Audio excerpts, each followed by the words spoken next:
Alright, today we're going to be learning how to blend in Procreate. And there's three things you're going to need to know. It's your soft and hard brushes, using Smudge, and knowing when to use your hard edges. So we're first going to start on the hard edge, and we're going to pick a hard brush, and we're just going to show you how that looks. And say you wanted to blend with this one. It's just you're not going to get the effects you want. So say you turn down the opacity, and so yeah, you can start out pretty rough, but you still get those hard edges.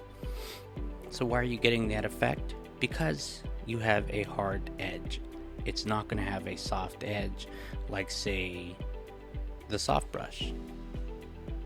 See that?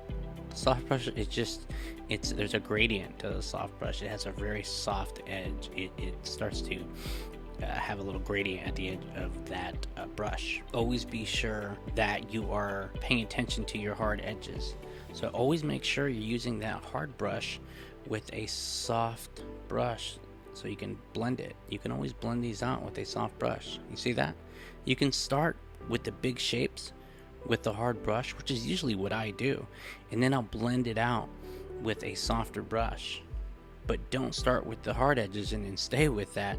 You really have to supplement that with either a smudge tool or a soft edged brush. Now we're going to go with the smudge tool, and we're going to show you how that works. So say we went back in with the hard edge brush, and that's at full opacity.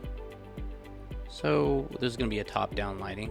We're going to go in with a soft brushed smudge tool. This is the smudge tool right here. And we're just going to smudge that out a little bit.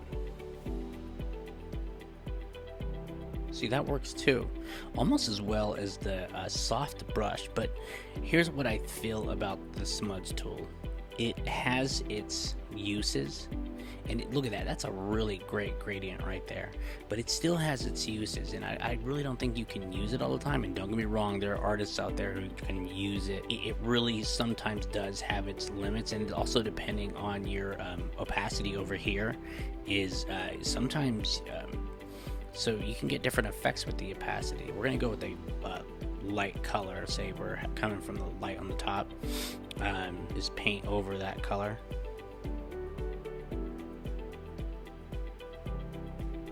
And then we'll try to smudge that out. I'm going to show you coming from the bottom. Sometimes you don't get the right effect because you're smudging out. You're pushing pixels a little bit too harsh with a high opacity. So you got to be careful when you're using the smudge tool, because it can have the opposite effect of what you're trying to do, which is what you're trying to blend, but you're getting rid of that color. So be careful, how you use that smudge tool, because you can really ruin your piece. But as you saw before I did that, you can really get great effects with the smudge tool, and I think it's very useful at times. What I think is the best way to blend in Procreate is just using a soft brush. Now we'll go to like a gray right here, and we're going to try to blend this like this, and say we're just gonna we have the opacity at 100%, mind you, too, and I'm just using a careful hand. Remember, he's being lit from the top, and then maybe I'll pick this color right here and then kind of blend back down over that. Okay, so now we're coming down with this brush right here, and check that out. You didn't even need to bring the opacity down to get a decent gradient, but say we're getting it a little darker right here, and I just want to, kind of turning that form, right? And then I'll go with, say, a color right here, and then I'll blend it a little bit more, right? Look at that. This is at 100%, guys. I'm trying to pick that color, and then I'm coming back down with it to blend it down. Look at that. Now you may think like, oh, there's not a lot happening, but I really think the soft brush is just the easy choice to blend. And again, it's always going to depend on what type of material you're going to do. And that's a whole other video. That's like a materials video, right? But look at that. And then we just come down with the light color right there.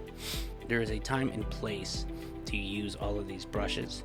And I really think to get a nice blend, you're going to want to go with the softer brushes, like here on the left side. Alright guys, that about does it for me. We're going to leave you with a little short time lapse. You know what, just let me know what you want to see next time in any videos. Leave them down in the comments below. And don't forget to follow me on Instagram and like and subscribe. I'll see you guys next time.